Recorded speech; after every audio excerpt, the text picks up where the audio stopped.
What's up, horror fans? This is your boy, Creep Keeper. At bago natin umpisahan ang napakalupit na kwentong ito, ay nais ko munang magpasalamat sa lahat ng sumusuporta sa ating munting channel. Maraming salamat po sa mga bagong subscribers, silent listeners, at sa lahat ng solid creepers. Maraming salamat din po sa next level support ng Creep Pamilya members. At kung ikaw, oo, ikaw nga, kung hindi ka pa nakakapag-subscribe, ay pindutin mo na ang subscribe button at isama mo na rin ang notification bell para lagi kang updated sa Creepy Noise Stories. Anyway, umpisahan na natin ang aswangan.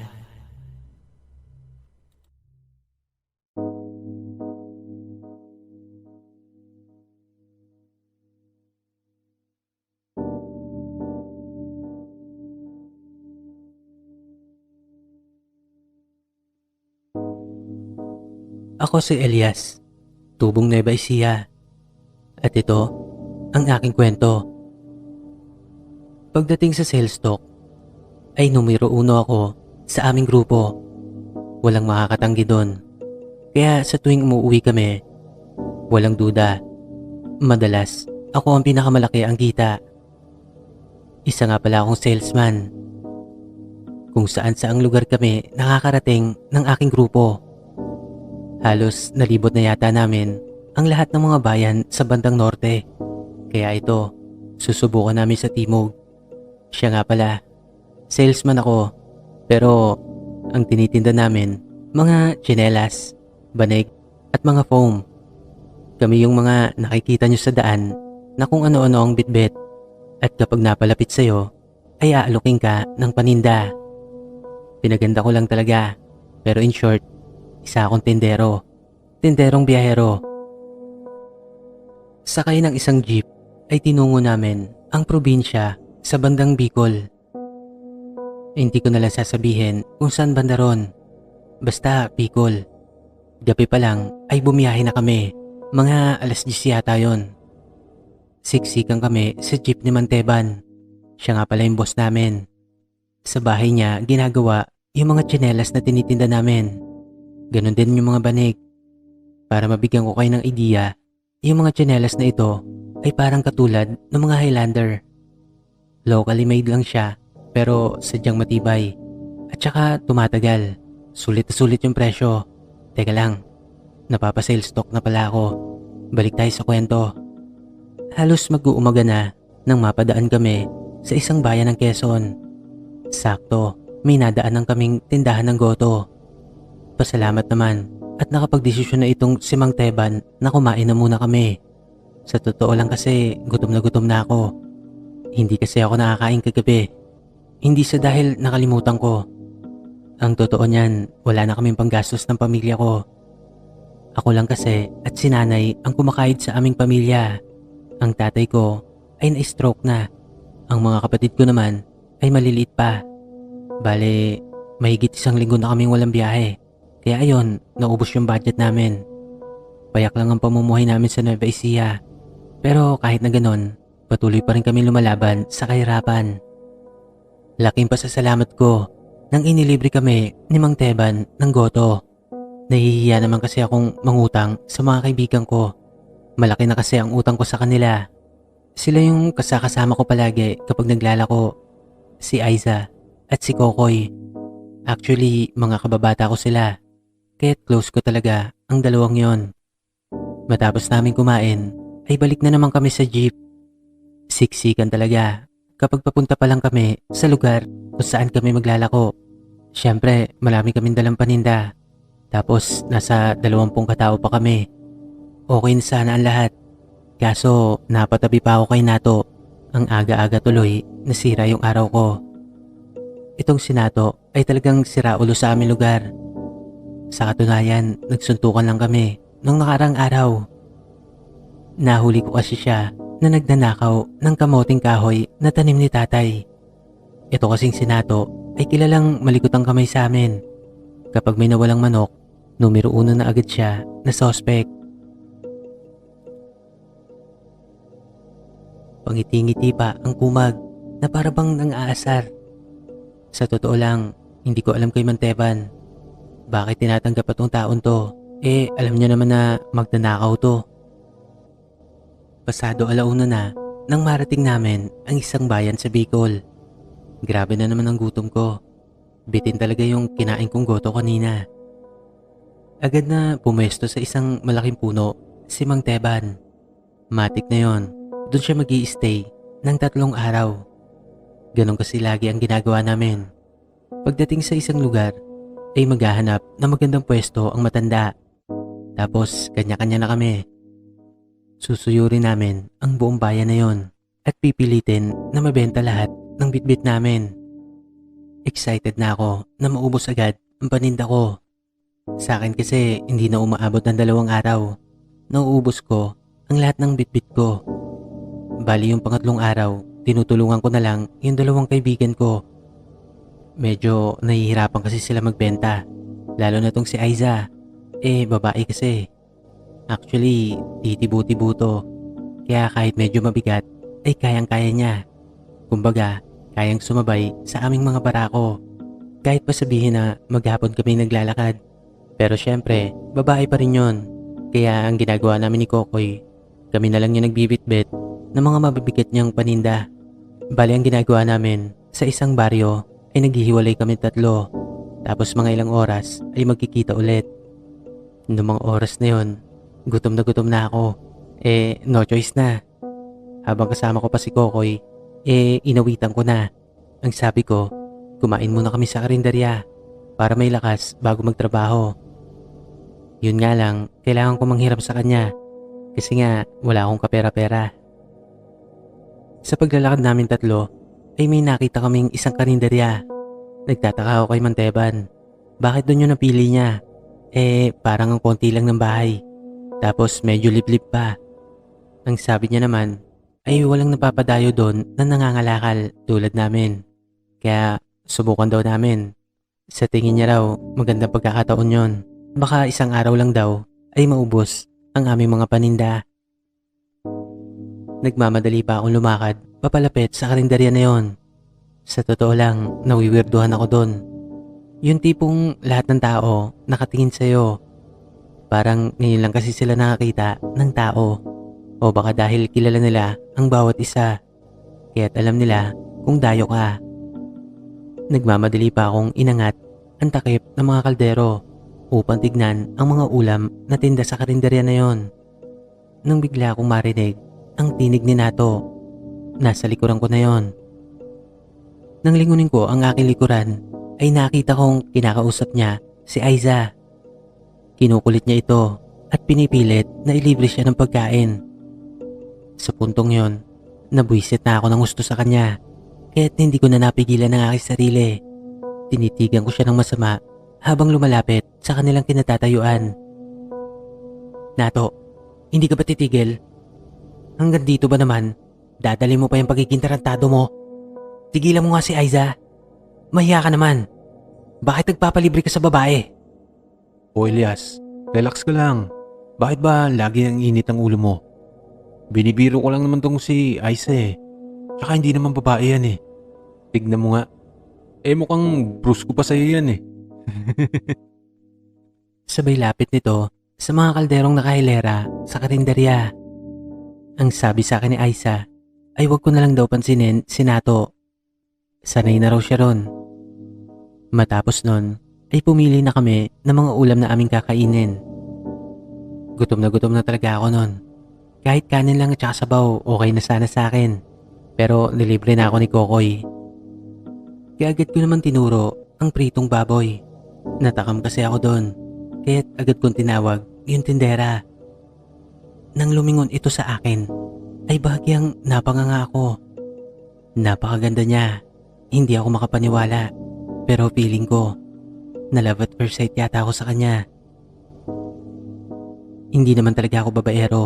Sa totoo nga, sa edad kong 20 anyos, ay isa pa lang ang naging girlfriend ko noong nag-aaral pa ako. Pero hindi rin naman nagtagal yun. Napabayaan ko rin siya kasi wala na akong time sa kanya nun. Gawa nga nang nagtatrabaho na ako. Yun din ang isa sa dahilan kung bakit ako napatigil ng pag-aaral. Grabe, hindi ko maipaliwanag, pero ramdam ko talaga ang pagtibok ng puso ko. Hindi ko maikakaila sa aking sarili. Gustong gusto ko ang tindera na yon. Sobrang lakas ng dating niya. Yung matatawag mong gandang Pinay, morena, simple at napakaganda ng mga mata. Nagulat ako sa sarili ko dahil hindi ako nagdalawang isip na tanungin agad ang pangalan ng babae. Sumagot naman ito na siya daw si Telma at nagwika pa kung ano daw ang ulam na napili ko. Uy, Yas, ano daw ulam mo? Ay nako, gutom na kami, Elias. Bakit ba nakatulala ka pa dyan? Pumili ka na. Bilisan mo. Mga ilang segundo rin bago ako nakasagot. Kung hindi pa ako tinapik ni Kokoy, ay malamang nakatulala pa rin ako sa babaeng kaharap ko. Pritong liempo na rin ang in-order ni Kokoy, habang si Aiza ay adobo. Sakto, mainit-init pa yung kanin na hinain sa amin. Buti na lang to the rescue tong si Kokoy. Kaagad kong hinigop ang libre sabaw. Napakasarap nun. Nakita ko si Kokoy na gumagawa na sausawan. Sa palagay ko, toyo at kalamansi yun. Nakita ko pang napakamot to bago bumalik muli sa aming lamesa. Ang sabi niya pa, bad trip naman daw. Bakit walang kalamansi? Toyo na lang tuloy ang magiging sausawan namin. Sabi ko, okay lang yan. Talo-talo na yan. Gantong gutom na ako eh. Hindi na kailangan na sausawan. Akmang uumpisahan na namin ang pagkain nang mapansin ko na mabilis na lumapit sa aming lamesa itong si Nato. Nagtaka pa ako kasi namumutla to. Parang takot na takot. Yung tipong kabadong-kabado. Sa unang pagkakataon, nakita kong nagkaganon si Nato.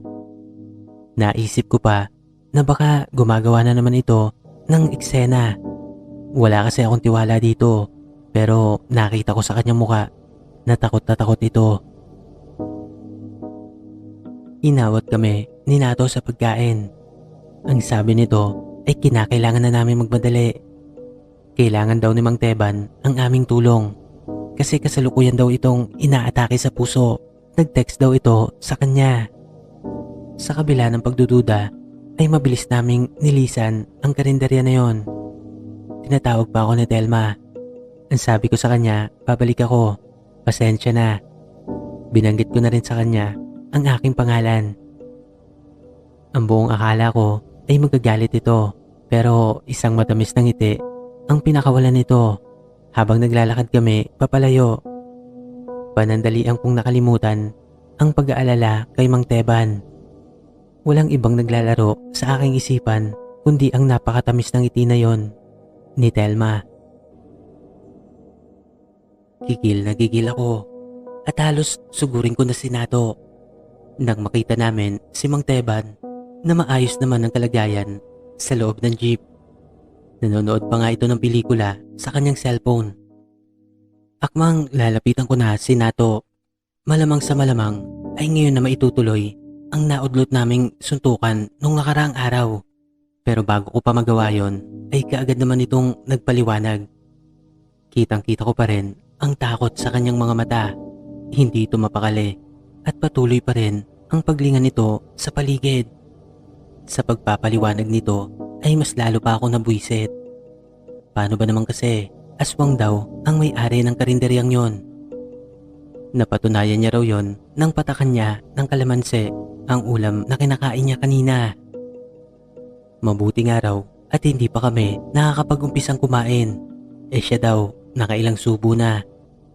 Gulong-gulo kami nila Kokoy kung ano ba ang pinagsasasabi nitong si Nato. Yung adobo daw kasi na kinakain niya ay naging karne ng tao. Sa sinabi niyang yon ay bahagya pang natawa si Kokoy at Aiza. Narinig naman yon ni Mang Teban. Tinanong pa nila si Nato kung ano ba ang tinira nito. Sabi ko na nga ba, gumagawa na naman ng eksena ang taong to. Pero kilala ko si Nato, hindi ito kikilos ng ganon. Lalo pat wala naman siyang dahilan para gawin ang mga bagay na yon. Sa puntong yon ay napaisip din ako. Pero agad siyang kinumpronta ni Kokoy. Ang sabi nito ay wala namang kalamansi sa karinderyang yon. Papaano niyang napatakan ang ulam na yon?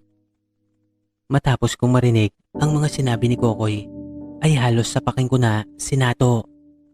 Ngunit agad naman itong nagpaliwanag. Ang sabi niya ay kumuha daw siya ng isang plastic ng kalamansi doon sa kinainan namin ng goto. Doon ko naalala, sadyang maligot nga pala ang kamay nitong si Nato, kaya't malamang ay may katotohanan ang sinasabi nito. Kung hindi nyo kasi na itatanong, ay may matandang mahilig magkwento sa aming lugar. Ang pangalan niya ay Lola Perla. Madalas itong magkwento sa mga kabataan, lalo na pagdating sa mga kababalaghan. Kaya't alam namin na ang kalamansi ay isa sa pangontra sa mga aswang. Sa totoo lang, naguluhan talaga ako. Hindi ko alam kung paniniwalaan ko ba itong si Nato. Unang-una, kaaway ko ang taong ito. Ikalawa naman ay sadyang hindi siya mapagkakatiwalaan. Bahagya akong naguluhan. Ngunit nang maalala ko ang matamis ng ngiti ni Telma, ay nabaliwala ang lahat ng aking pagdududa. Napaka-imposible naman na isang aswang si Telma sa ganda niyang yon. Sa totoo lang, kung pwede ko lang siya iuwi sa amin, ginawa ko na. Nagpatuloy si Nato sa kanyang pagkukwento, pero hindi ko na pinakinggan ang mga yon. Kaagad na akong umalis. Sinubukan pa akong pigilan ito at niyaya niya pa nga si Mang Teban na umalis na sa lugar na yon. Tinawanan lang siya ng matanda. Ang sabi pa nito ay kumain na siya. Baka nalilipasan lamang siya ng gutom. Kaagad nga kaming bumalik sa karinderya na yon. Ngunit laking pagtataka namin nila Kokoy kasi sarado na ito. Busit na busit ako kasi gutom na ako ng mga oras na yon. Hindi na sumama sa amin si Nato. Bagkus ay nagpaiwan na lang ito sa sasakyan. Hindi na raw siya magtitinda at mananatili na lang doon. Parang gusto niya pa ngang umuwi ng mga sandaling yon. Kaso parang hindi niya alam kung paano mag-commute pauwi ng Nueva Ecija. Nagpatuloy kami sa paglalakad hanggang sa mapadpad kami sa isang baryo. Doon na nga namin napagpasyahan na maghiwa-hiwalay. Magkikita na lang ulit kami matapos ang 3 oras na paglalako. Sa totoo lang, naisip ko na baka nga nagkamali ng desisyon si Mang Teban. Kasi naman, masyadong liblib ang lugar na yon at sadyang magkakalayo ang mga bahay. May mga ilang compound pero parang walang masyadong tao. Nawiwirdohan ako sa lugar na yon kasi sa tuwing nakikita ako ng mga taga doon ay lahat sila nakatitig sa akin. Hindi naman masasama ang tingin nila, kaso medyo weirdo kasi parang ngayon lang sila nakakita ng tao. Pasalamat naman ako at kahit papano ay may bumibili pa rin ng aking itinitinda sa kabila ng payak ng pamumuhay ng mga tao roon. Halos 1 oras na ang lumipas pero ang paninda ko ay hindi pa rin nangangalahati. Kailangan ko pang sipagan. Yung gutom ko nga lumipas na rin. Pero okay lang yon. Ang importante ay maubos itong mga paninda ko. Maya-maya pa ay may nakita akong isang puno ng mangga. Sakto, may bunga ang mga ito. Hindi na ako nagdalawang isip pa. Inakyat ko yon upang kahit papano ay maibsan ang gutom na aking nadarama. Sa hindi ko inaasang pagkakataon ay dumaan sa harapan ng punong yon si Telma. Nagmamadali akong bumaba. Kaagad kong tinawag ang kanyang pangalan. Muli ay may kakaiba na naman akong nadama. Nang ibaling ng dalaga ang kanyang paningin patungo sa akin. Napakatamis talaga ng mga ngiti niya. Sa isip-isip ko na mga oras na yon ay siya na talaga ang nais kong mapangasawa. Pero bago yon, syempre, kailangan ko munang dumiskarte. Mabilis kong nilapitan si Telma at inilahad ang aking kamay. Mabuti na lang ay nagsara na sila kanina para may mai-open ako na pwedeng pag-usapan. Ang sabi niya naman ay may importanteng lakad ang kanyang pamilya, emergency kumbaga, kaya't napilitan silang magsara ng maaga. Tinanong pa nga ako nito kung kumain na ako. Kesa naman magsinungaling pa ako, sinabi ko na yung totoo na hindi pa ako kumakain. Nagulat pa ako nang niyaya ako nito sa kanilang bahay. Doon na raw ako kumain. Wala naman daw tao doon. Yung mga magulang niya kasi ay umalis kanina. Sa isip-isip ko, sakto. Pagkakataon ko na ito upang mas lalo pang mapalapit kay Telma. Sobrang saya ko ng araw na yon kasi talaga namang naaliw ako habang kasama ko si Telma. Parang kubo lang ang bahay nila Telma pero may kalakihan yon. Halos hindi ko namalayan na ilang oras na pala ang lumipas. Sobrang naaliw ako sa pagkukwentuhan namin ni Telma. Sobrang gaan ang loob ko sa kanya. Dama ko rin naman na ganun din siya sa akin. Nakalimutan ko na ubusin ang aking paninda. Ngunit ang sabi nito ay hintayin ko na raw ang kinabukasan kasi fiesta sa lugar nila. Pihado raw na mauubos ang aking mga paninda. Medyo natuwa ako sa sinabi niyang yon. Sa wakas, dadami na rin ang tao sa paligid. Sa kabila nun ay nagpaalam pa rin ako sa kanya kasi noong mga sandali na yon ay naghihintay na sa akin si Kokoy at si Aiza. Ang sabi niya naman ay maya-maya daw konti. Uminom daw muna ako ng buko. Hindi ko na natanggihan yon kasi nakakahiya naman. Nagpupumilit din kasi siya. Nang maubos ko na ang manamis-namis na sabaw ng buko ay nakaramdam ako ng iba yung pagkaantok. Hindi ko namalayan, nakaidlip na pala ako.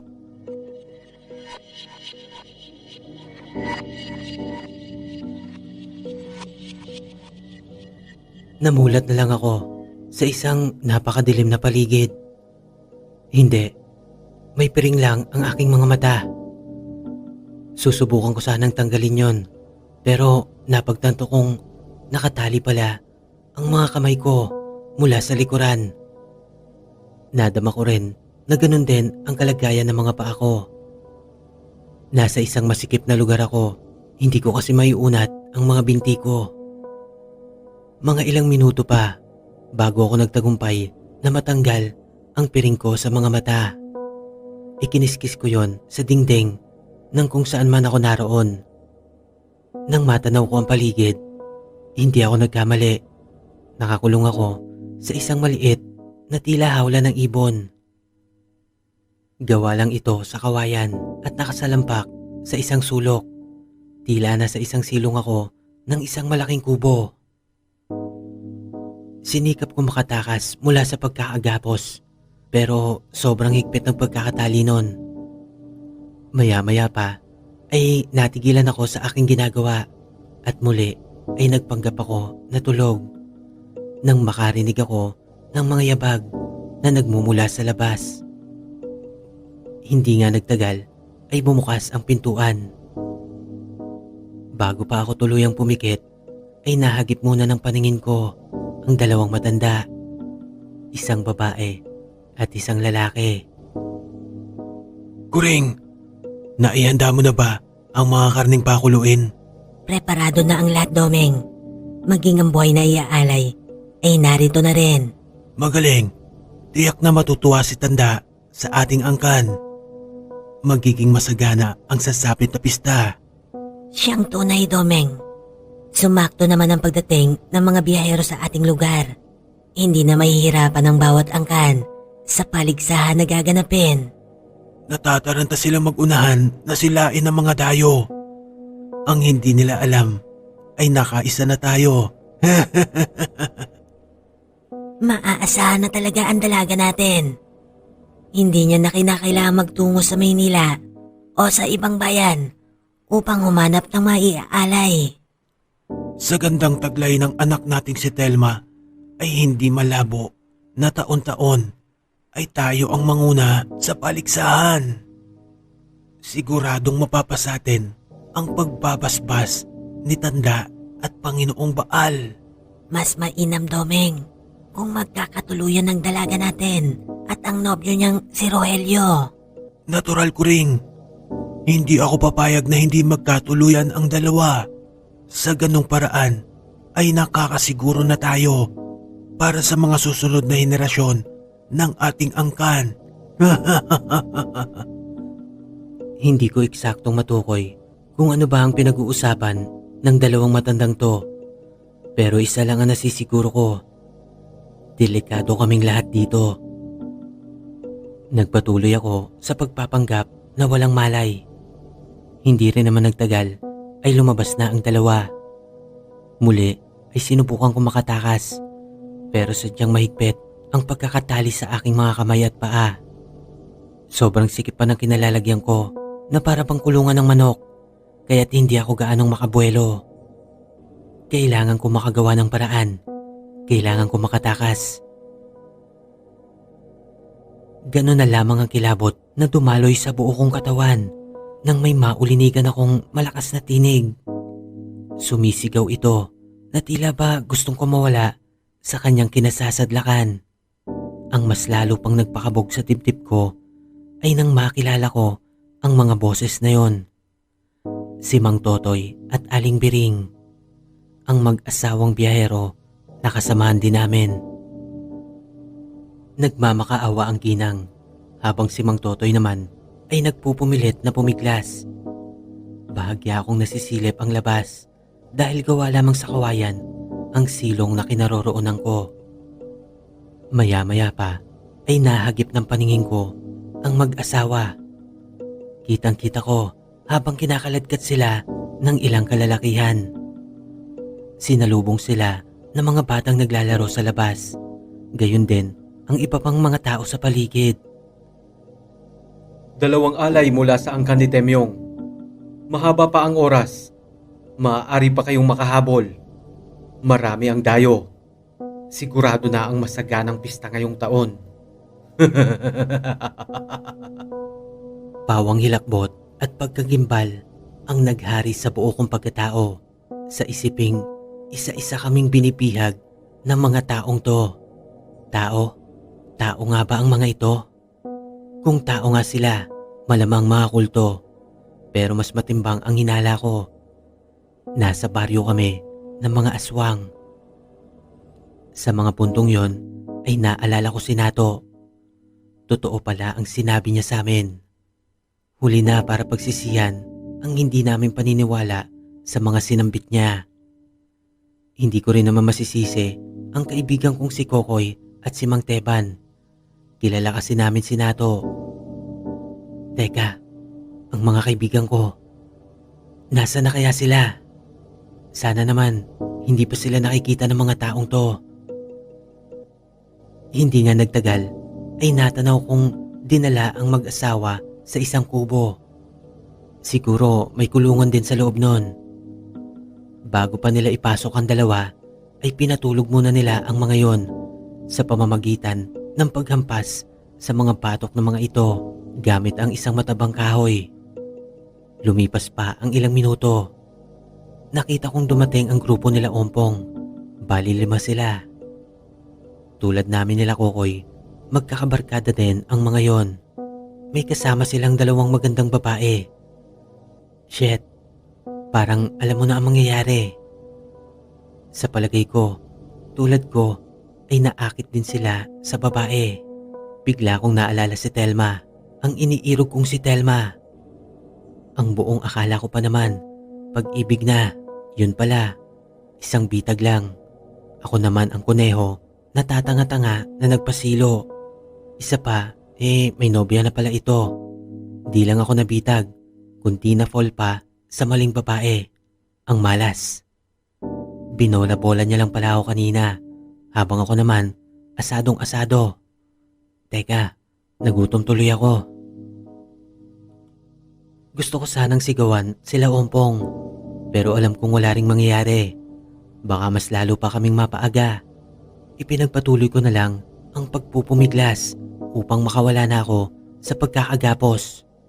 Nakita kong hinainan sila Ompong ng pagkain na dala ng dalawang babae. Positive, talagang nahumaling na sila sa mga yon. Kitang-kita ko sa mga mata ni Ompong. Nabighani talaga siya. Matapos kumain ng grupo nila, tulad ko ay nakatulog din ang mga ito. Isa-isa silang binuhat papasok sa isang kubo. Muli na namang nagsalita ang isang lalaki. May binanggit siyang angkan para daw doon ang puntos ng 4 na alay na yon. Grabe, parang hayop kami kung ituring nila at sila ang mga mangangaso na isa-isa kaming sinisilo. Kailangan kong makatakas, kailangan kong mahanap ang mga kaibigan ko bago pa ako maunahan ng mga aswang na to. Laking pasasalamat ko nang kahit papano ay naramdaman kong lumuwag ang pagkakatali ng lubid sa aking kamay. Hindi nga nagtagal ay nakalas ko na yon. Ganon din ang sa paa. Dahan-dahan akong lumabas sa maliit na hawla na kinasasadlakan ko. Kabadong-kabado ako. Hindi ko alam kung ano ang unang hakbang ang gagawin ko. Ilang saglit pa ako nakiramdam sa silong ng kubo. Nang masigurado kong walang tao sa paligid, ay naglakas loob na akong buksan ang kawayang pintuan. Naihakbang ko na ang aking isang paa sa labas nang bumulaga sa harap ko ang isang lalaking halos kaedad ko lang. Mabuti na lamang at nakalingon ito sa likuran niya na tila ba may sinisipat sa di kalayuan. Mga ilang segundo din bago pa ako nakagalaw. Muli akong pumasok sa silong ng kubo. Trages, hindi ko alam kung anong gagawin ko. Alanganin na kung babalik ako sa maliit na hawla. Siguradong maaaktuhan niya ako. Wala na akong nagawa kundi magtago na lang sa likod ng pintuan. Shit, pumasok din siya sa loob. Halos hindi na ako huminga nang tumayo siya sa harapan ko. Buti na lang at hindi niya ako napansin. Abala kasi ito sa pagsasalansan ng ilang pirasong karne. Inilalagay niya yon sa isang banga. Tagaktak ang butil-butil at malamig kong pawis. Huwag kang lilingon. Huwag kang lilingon. Swerte naman at dininig ang panalangin ko. Bumalikwas na ito patalikod at nagtungo sa pinto upang lumabas na. Salamat sa Diyos at muli na akong nakahinga ng maluwag. Ngunit muling kumabog ang dibdib ko nang mapansin kong tila natigilan ang lalaking yon. Shit, nahagip ng paningin niya ang hawla na kinaroroonan ko kanina. Nakumpirma ko yon nang unti-unti niyang ibinaling ang kanyang paningin sa direksyon nun. Tila nabigla pa ito. Dahan-dahan niya pang nilapitan ang kulungan na yon.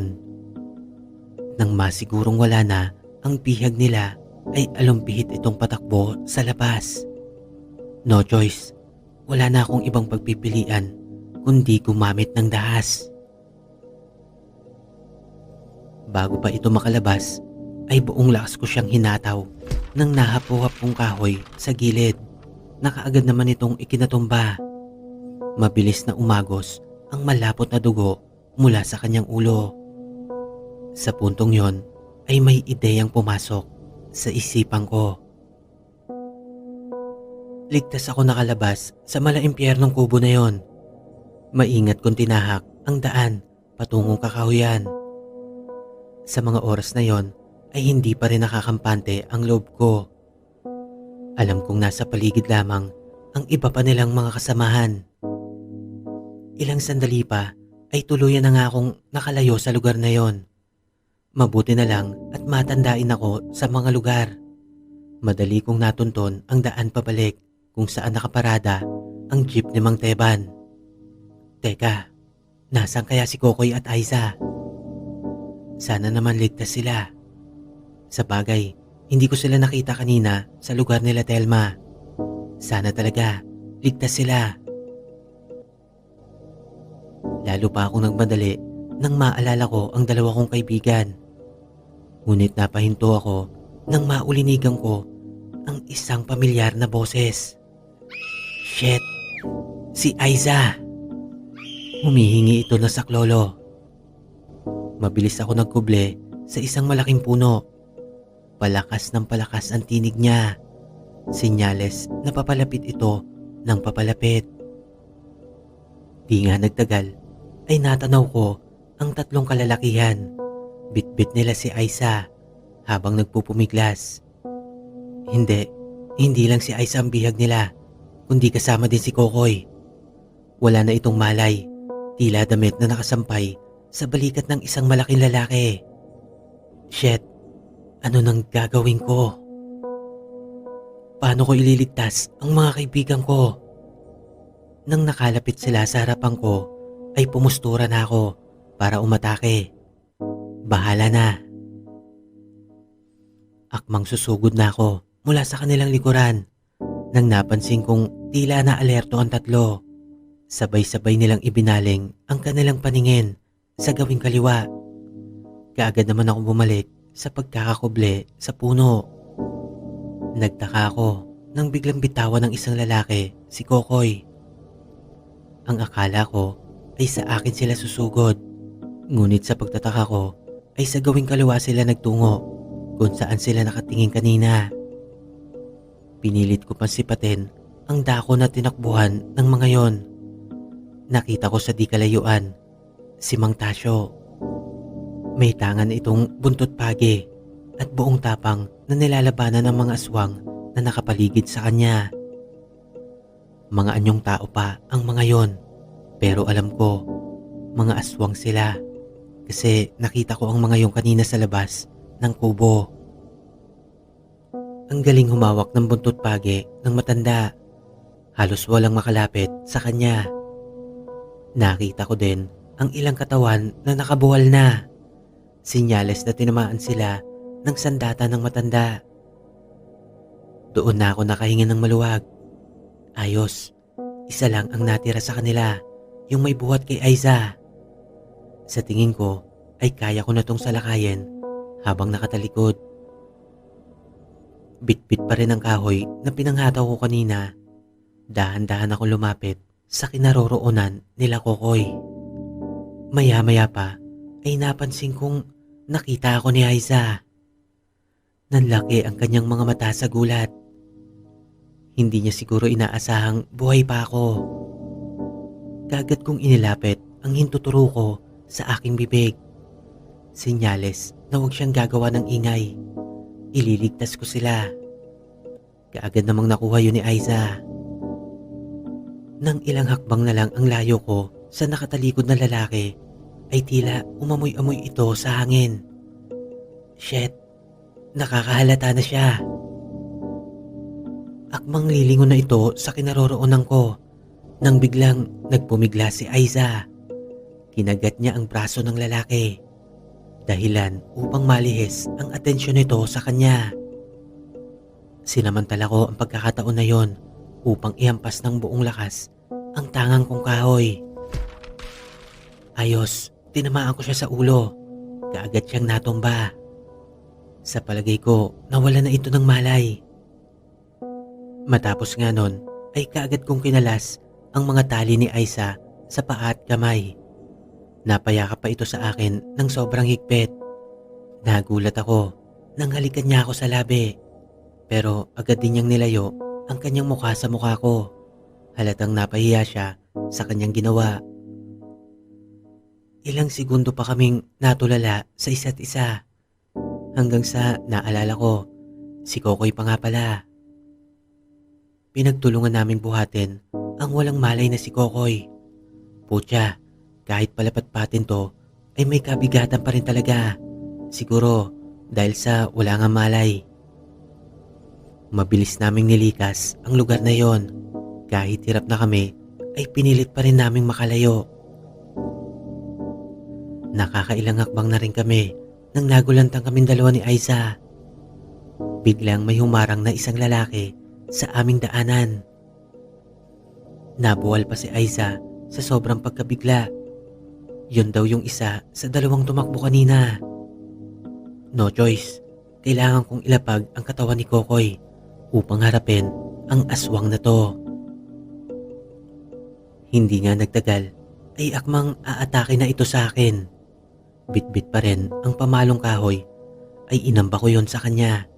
Ngunit nagulat na lang ako nang may biglang napakalakas na puwersa ang humawak sa kamay ko at napigilan nun ang gagawin ko sanang pag-atake.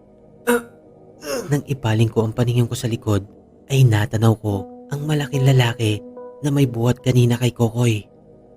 Shit, ang lakas niya. Bato-bato ang katawan nito na parang isang kargador. Hindi na ako nakapalagpa nang dakmain ako nito sa leeg at unti-unting iniangat. Bitawan mo ko! Sa puntong yon ay nagising na ang lalaking hinampas ko. Nalilisik ang mapupulang mata nun at napansin kong nag-uumpisa na ring lumabas ang matutulis niyang pangil. Gigil na gigil itong umatake sa akin. Shit, katapusan ko na ba? Wala na akong nagawa kundi ipikit na lang ang aking mga mata. Naramdaman ko na lang na iwinasiwas ako nang umahawak sa leeg ko sa direksyong paitaas. Nang imulat ko ang mga mata ko ay nakita kong nakahawak na ang isang kamay nun sa aswang na dapat aatake sa akin. Pinigilan niya pala ito. Maghunos dili ka. Iaalay natin ang isang to kay Tanda at Panginoong Baal. Hindi maaari. Kailangan kong makagante sa lalaking yan. Huwag mo kong pigilan. Papatayin ko ang isang yan. Kapag hindi ka pa nagpaawat, ay tatamaan ka sa akin. Pero, inampas ako ng gagong yan eh. Nawalan ako ng malay. At hindi ko mapapalagpas yun. Nakalimutan mo na yata kung bakit natin sila isa-isang sinisilo. Huwag kang maging makasarili. Para sa angkan natin ang isang to. Kasalanan mo yan. Naging pabaya ka. Eh kasi naman kuya eh. Wisit! Gigil na gigil si Ungas. Hindi kasi nakabawi eh. Bakit ba natatawa pa ako? Eh ganun din naman ang sasapitin namin. Malamang kamatayan. Nakita ko si Aisa. Nakatulala na lang ito na tila tinakasan na ng pag-asa. Ni hindi na nga siya kailangang hawakan pa ng mga lalaking yon. Kusa na siyang sumama at naglakad. Yun na lang ang natandaan ko bago pa ako mawala ng ulirat. May tumama kasi sa bato ko na isang malakas na puwersa. Malamang sinuntok ako ng lalaking humahawak sa akin kanina. Nanlalabo pa ang paningin ko nang pilitin kong imulat ang aking mga mata. Shit, nasa baryo na naman ako ng mga aswang. Nasa maliit na hawla kaming tatlong magkakaibigan. Tigi-isa kami ng kulungan. Nakita ko si Aisa sa kabila. Lumuluha ito pero tila wala ng emosyon. Si Kokoy naman mahimbing pa rin ang tulog sa kabilang kulungan. Maya-maya pa ay nag-umpisa ng mag-ingay ang mga tao sa paligid. Mga aswang pala. Ang iba ay nagtatakbuhan. Ang iba naman ay nagsasayawan. Ang iba ay parang mga baliw na palisaw-lisaw sa buong paligid. May nakita pa akong nagluluto gamit ang malalaking kawa. Hindi na ako nagulat nang makita ko ang mga wala ng buhay na katawan nila Ompong. Wala nang saplot ang mga ito at basta na lamang inihagis sa malalaking kawa. Sa di kalayuan ay natanaw ko si Telma. Napakaganda na suot niya na tila ba kasali sa isang sagala. Sa pagkakataong yon ay wala na ang pagtingin na dati kong nararamdaman para sa kanya. Sa paningin ko, isa na siyang demonyita. Sa kabilang gawi ay napansin ko din ang iba pa naming mga kasamang biyahero. Tulad namin, nakakulong din sila. Nagmamakaawang palayain. Pero tila hindi sila naririnig ng mga aswang na dumadaan sa harapan nila. Tuluyan na akong nawala ng pag-asa. Nag-uumpisa na akong tanggapin na ito na ang katapusan namin. Maya-maya pa ay narinig namin nagsalita ang isang lalaki. Nang marinig ng bawat isa yon, ay kaagad nitong nakuha ang kanilang atensyon. Tumigil ang lahat sa kanilang mga ginagawa. Makinig kayo. Narito ang Panginoong Tanda, kasama ang mahal na poong Baal. Sa taong ito ay pinagpala niya ang bawat isa sa atin. At dahil sa buo ang galak ng Panginoong Tanda, ay napagpasyahan niyang isabay na sa pista ang kasal ng kaisa-isa niyang anak at tagapagmanang si Rogelio sa kasintahan nitong si Telma. Kaya't magsaya kayo at magpakabusog. Damhin ang pagbabasbas ng ating mga Panginoon. Yun pala, ang tinutukoy nilang si Tanda. Sobrang tanda na nga. Kulay puti na kasi ang mga buhok nun. At sa tabi nito ay may isang anito na sinasamba nila. Kaya pala parang prinsesa ang kasuotan ni Telma kanina. Ikakasal na pala ito. Pero teka, nasaan ang groom? Sino kaya ang mapapangasawa niya? Para akong tanga. Nakuha ko pa talagang pansinin yon. Maya-maya, mamamatay na kami. Hindi nagtagal ay inumpisahan na nila ang ritual. Sa isang malaki at malapad na lamesa ay papatayin nila ang mga bihag. Lahat yon ay mga biyahero, mga kasama namin. Mabuti na lang at yung kabilang banda ng kulungan ang inuna nilang kunin. Ibig sabihin, may ilang minuto pang natitira sa buhay namin. Sa puntong yon ay tila nahimasmasan ako. Muli ay gumapang sa buong pagkatao ko ang kilabot. Binala ko muling tumakas, pero walang silbi yun kasi may mga bantay kami. Isang maling kilos lang namin, malamang mas mapaaga pa ang buhay namin. Maya-maya pa ay nakita ko si Mang Tasyo. Siya ang unang isinalang sa lamesa. Sinusubukan pa nitong magpumiglas, pero wala na rin itong nagawa nang itali siya sa lapag ng lamesa. Bahagya pa akong napapikit nang biglang dukutin ng isang lalaki ang kanyang puso. Halos lumawa ang mga mata ni Mang Tasyo nang tuluyan ng hinugot ng lalaki ang kumikislot-kislot pa niyang lamang loob. Tuwang-tuwa ang mga aswang at parang mga baliw na hindi mapakali. Nagsisigawan pa ang mga ito. Iniangat ng lalaki ang puso ni Mang Tasyo at saka inabot yon kay Tanda. Buong pagkasabik nitong nilantakan ang puso ng kasamahan kong biyahero. Halos mapasok ako ng mga sandaling yon.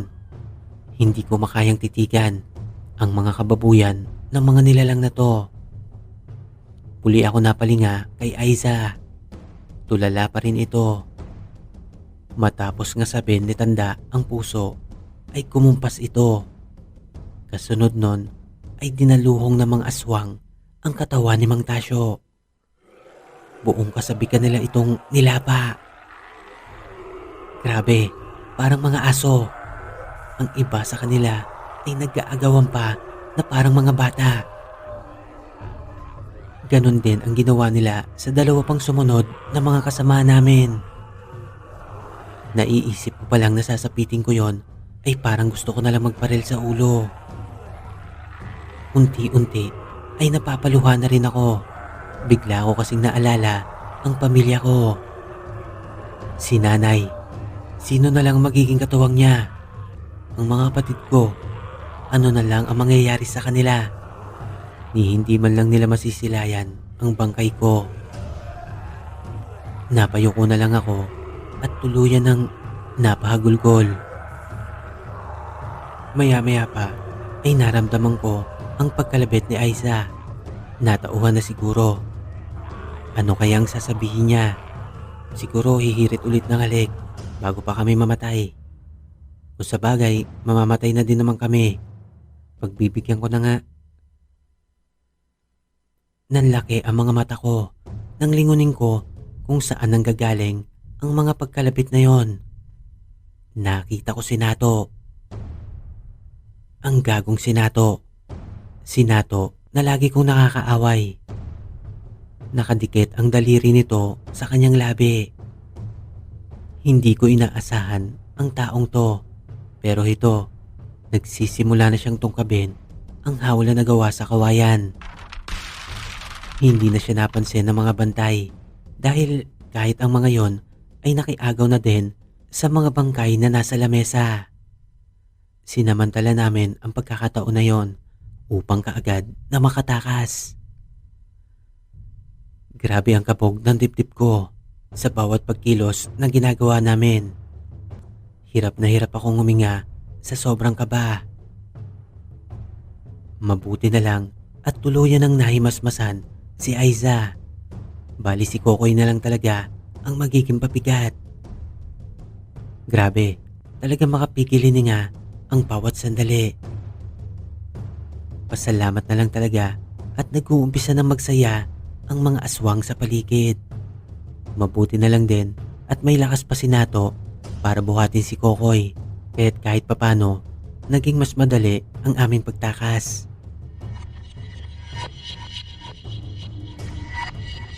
Habang papalayo kami sa malaimpyernong baryo na yon, ay sinulyapan ko pa ng tanaw ang mga aswang. Nakita kong inilabas na nila ang katawan ng lalaking may piring. Nanggaling yon sa kubo kung saan ako nakakulong kanina. Siya yung pinalit ko sa akin kanina nang tumakas ako. Itinali ko rin at piniringan para kahit may pumasok sa kubo ay may makikita pa rin silang bihag. Napalunok pa ako nang makita kong dinukot na ang puso niya. Sa isip-isip ko, kung hindi ko nagawang tumakas, malamang ako na yon. Wala silang kamalay-malay na isa na pala sa kanila ang pinaslang nila. Dapat lang sa kanila yon, mga mamamatay tao sila. Kahit sobrang dilim sa paligid, ay tanaw na namin ang jeep ni Mang Teban. Buong lakas kaming tumakbo para marating agad yon. Ngunit bigla na lang tumindig ang balahibo ko nang makarinig kami ng isang napakalakas na pagsigaw. Tila ba nanggagaling yon sa isang mapangis na halimaw. Sa puntong yon, natuklasan na nila ang ginawa naming pagtakas. Halos ipato na ni Nato ang katawan ni Kokoy sa loob ng jeep. Doon pa lang ito nagkaroon ng malay. Buiset, magkakamalay din pala ang ungas. Pinahirapan pa kami. Nagmamadali namang in-start ni Mang Teban ang sasakyan. Utragis, ayaw pang umandar. Mang Teban, anong nangyari? Bakit ayaw umandar? Mang Teban, kailangan na nating makaalis dito. Itulak nyo na lang, kaysa mataranta kayo dyan. Tama si Aiza. Magsibaba kayo. Itulak nyo ang jeep. Unyetang jeep to. Kung kailan nasa alanganin, tsaka pa nagloko. Sa kabila ng takot, ay napilitan kaming bumaba ni Kokoy at Nato upang itulak ang jeep ni Mang Teban. Halos maubos na ang lakas namin, pero ayaw pa rin umandar ng hinayupak na sasakyan na yon. Lalo pa kaming nataranta nang unti-unting lumalakas ang mga pag-angil na halatang galing sa mga aswang. Damang-dama namin ang papalapit nilang presensya. Magsipanik na kayo. Nandiyan na sila. Ganun na lamang ang pagkagimbal naming tatlo nang maaninagan na namin ang mga anino na mga halimaw na yon sa di kalayuan. Kaagad kaming kumaripas ng takbo papasok sa loob ng jeep. Mang Teban, ano nang gagawin natin? Mapapasok nila tayo dito sa loob. Nato, ang asin na binili ko. Kunin mo. Nandyan sa timbang puti. Muling nanumbalik sa akin ang pag-asa nang makita ko ang isang timbang asin nang buksan ni Nato ang timba. Sakto daw kasi na may naglalako kanina ng asin. Sobrang mura daw, kaya napabili si Mang Teban. Nakita ko pang inilabas ni Nato ang isang supot ng kalamansi na dinekwat niya mula sa lugawan na kinainan namin kahapon. Kaagad namin pinisel ang mga yon at ipinahid sa buo naming katawan. Pinahiran din namin ang mga bintana at pintuan. Sinabuyan din namin ng asin ang buong paligid ng sasakyan, maging ang bubong ay nilagyan din namin. Hindi nga nagtagal ay napaligiran na kami ng mga aswang. Hindi sila makalapit sa sasakyan dahil nga sa mga nakasaboy na asin. May ilang nagtatangka, ngunit kaagad din naman napapaso ang mga ito. May isa pa nga na tila nagliyab ang katawan nang mapahiga ito sa nagkalat na asin. Sa tuwing may magtatangka ay kaagad naming sinasabuyan. Gigil na gigil ang mga halimaw, ngunit wala naman silang magawa. Kami man ay ganun din, kaya't nag-umpisa na lang kaming manalangin. Maya-maya pa ay nahawi ang isang parte ng mga nagtutumpukang aswang. Mula doon ay iniluwa ang galit na si Tanda. Ibang-iba na ang itsura nito. Kung kanina ay mukhang ermitanyo, ngayon ay isang halimaw na ang anyo niya. Nanlilisik ang mapupulang mga mata, nagtutulisan ang mga ngipin at nagsisipaghabaan ang mga kuko. Sa kabila ng bangis na mukha niya ay maaaninag ang mga lumuluhang mata nito. Huwag na kayong umasang makaalis pa ng buhay dito sa baryo matalim. Pinatay niyo ang kaisa-isa kong anak na si Rogelio. Magbabayad kayo. Ipaparanas ko sa inyo ang pinakamasaklap na kamatayan. Hoy Tanda, kung meron mang kailangan magbayad dito, yun ay walang iba kundi kayong mga mamamatay tao. Ngayon, naranasan mo na mawala ng mahal sa buhay. Masakit, di ba? Pero hindi nyo naiisip ang mga mahal sa buhay ng mga taong binibiktima nyo. Tumahimik ka! Wala kayong karapatang mga tao. Sadyang nilikha lamang kayo upang maging pagkain namin. Sira na ulo mo. Hindi kami nilikha ng Diyos para maging pagkain ng mga halimaw na tulad nyo. Sige, subukan nyo lumapit. Tignan lang natin kung hindi kayo matunaw. Pangas kang nilalang ka. Oo nga't hindi kami makakalapit. Pero hindi rin kayo makakaalis. Medyo napaisip ako doon na. May katwiran siya. Paano nga ba kami makakaalis dito? Sa bagay, mas okay na to kesa malapa agad kami. Siguro naman, aalis din sila pag sumikat na ang araw. Sa tansya ko, 2 oras na lang at mag-uumaga na. Matyagang naghintay ang mga halimaw sa labas, habang kami naman ay nananatiling alerto na nakabantay. Halos walang kumukurap ni isa man sa amin. Para kaming mga basang sisiw na nag-uumpukan sa gitna ng jeep. Kahit si Mang Teban ay halos yakapin na kami. Sumapit na ang liwanag. Buong akala ko ay aalis din ang mga hinayupak na to. Pero hindi eh. Nandun pa rin sila. Mga anyong tao na ang lahat at parang normal lang na nakaantabay sa labas. May mga mangilan-ngilang dumadaang sasakyan at naglalakad na tao. Pero hindi namin magawang humingi ng saklolo. Nasa tabing kalsada lang kami, pero madalang talaga ang nadaan. Sinubukan naming sigawan ang iba sa mga yon, pero parang hindi kami naririnig. Kadalasan kasi mabibilis ang patakbo ng mga sasakyan nila. Sabayan pa yon ng ordinaryong pagkilos ng mga aswang sa labas. Talagang hindi kami mapapansin. Lumipas pa ang ilang oras. Masama na to. Maghahapon na. Nasa 2:00 na yon. Tinignan ko ang lalagyan ng asin.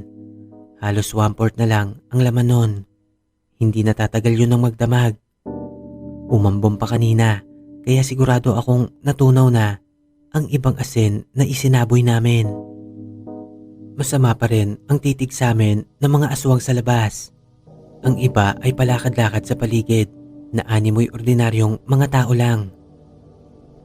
Nagulat na lang ako nang biglang sumigaw si Mang Teban. Nanlalaki ang mga mata nito na nakatingin sa di kalayuan. Ganon din ang naging reaksyon namin nang matanaw namin ang ilang truck ng mga sundalo. Dadaan ang mga yon sa harapan namin. Sa wakas, dumating na rin ang tulong. Malayo pa lang ang mga ito ay walang habas na naming kinakawayan ang truck nila. Ngunit dumaan lang ang unang truck sa amin habang nakangiti pa ang mga sakay ng sundalo. Ang iba pa nga sa kanila ay kumakaway din pabalik sa amin. Shit, hindi nila kami magets. Siguro hindi nila kami naririnig kasi maiingay din yung truck nila eh. Hanggang sa nakalagpas na nga ang unang truck. Ganon din ang nangyari sa pangalawa. Halos mawala na kami ng pag-asa nang nilagpasan din kami ng ikatlong truck. Halos magkandapaos na kami sa kakasigaw. Napansin ko ang mga hinayupak na aswang. Ginagaya din pala nila ang pagkaway na ginagawa namin. Nakangiti pa sila sa mga sundalo. Shit, ano nang gagawin namin? Wala na akong ibang maisip na paraan. Kaagad kong pinahubad kay Aiza ang puting t-shirt niya. Nung una ay ayaw niya pang gawin yon. Bakit niya daw hubarin?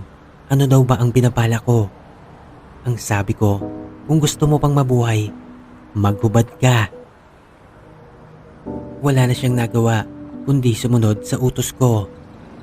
Kaagad kong kiniskes ang braso ko sa isang matulis na parte ng jeep hanggang sa magsugat na yon at tumugo. Mabilis kong sinulatan ang puting damit gamit ang kulay pula kong dugo. Tulungan niyo po kami dito sa loob. Halos lagpas na ang huling truck ng sundalo. Tuluyan na din kaming nawala ng pag-asa nang bigla itong napahinto. Ipinagpatuloy ko sa pagwawagayway ang puting t-shirt na yon upang mabasa nila ng maayos. Laking pasasalamat ko nang matanaw kong unti-unti itong umaatras. Ganon din ang ibang kasamahan nitong truck na huminto din at umatras. Nang muli itong mapatapat sa amin ay isa-isa nang nagbabaan ang nasa higit 20 sakay ng bawat truck na yon. Halos hindi kami makapagsalita sa sobrang galak. Nakita ko ang mga aswang sa paligid na sobrang sama ng tingin sa amin. Ngunit gaya ng dati ay wala pa rin sila magawa. Nanlaki pa nga ang mga mata ng sundalong kalalakihan nang makita nilang bra na lang ang suot ng kaibigan kong si Aiza. Kaagad ko namang ibinalik ang t-shirt nito. Mabilis kami naglundagan papalabas ng jeep at hindi na naming maiwasang mapahagulgol habang isa-isa kaming yumakap sa mga sundalong armado ng matataas na kalibre ng barel. Nang inilibot ko ang aking paningin ay parang bulang naglaho ang mga aswang na nagpapanggap na tao sa paligid. Doon na namin sinimulang ilahad ang mga nangyari. Mabuti na lang at naniniwala sa aswang ang major na kasama nila. Ngunit nahalata namin na karamihan sa kanila ay hindi naniniwala. Bago pa nila pasukin ang liblib na baryo matalim ay tumawag pa sila ng backup. Siguro mga 10 truck pa ang dumating. Isang batalyong sundalo ang sinama namin pabalik sa nasabing baryo. Ngunit ni isang aswang ay wala na kaming nadatnan. Pawang ilang pirasong katawan na lang ang nakita nila. Yung iba pa nga nakasalang pa sa malalaking kawa. Sa puntong yon, kahit papano ay naniwala na sila sa kwento namin. Sa tulong nila ay ligtas din kaming nakauwi. Yung jeep nga pala ni Mang Teban, hindi niya na inuwi sa kanila. Idiniretso niya na yon sa Maynila upang ibenta. Mahirap na daw, baka matuntun pa siya ng mga aswang. Sa ngayon ay tinigilan ko na ang pagsama sa biyahe. Sila Mang Teban naman ay patuloy pa ring nangangalakal. Gaya ng dati, sa bandang norte na lang sila nagtitinda. Siya nga pala, kami ang nagkatuluyan ni Aiza at meron na kaming 3 anak ngayon. Umamin si Gaga, matagal niya na raw akong mahal. Sa totoo lang, maganda din naman siya at mabait. Bakit pa nga ba ako maghahanap sa malayo? Nandito lang pala sa tabi ko ang pag-ibig na matagal ko nang hinahanap. Si Nato at Kokoy naman ay naging mas malapit pa sa isa't isa. Napasama na si Nato sa circle of friends namin. Naging kaklose na namin siya. Malaki na rin naman ang ipinagbago ni Ungas. Hindi katulad dati na sakit sa ulo ng barangay. Mas pinatibay ng pagsubok ang aming samahan at hindi namin malilimutan na minsan kaming naging mga biyahero at napatigil sa piling ng mga aswang.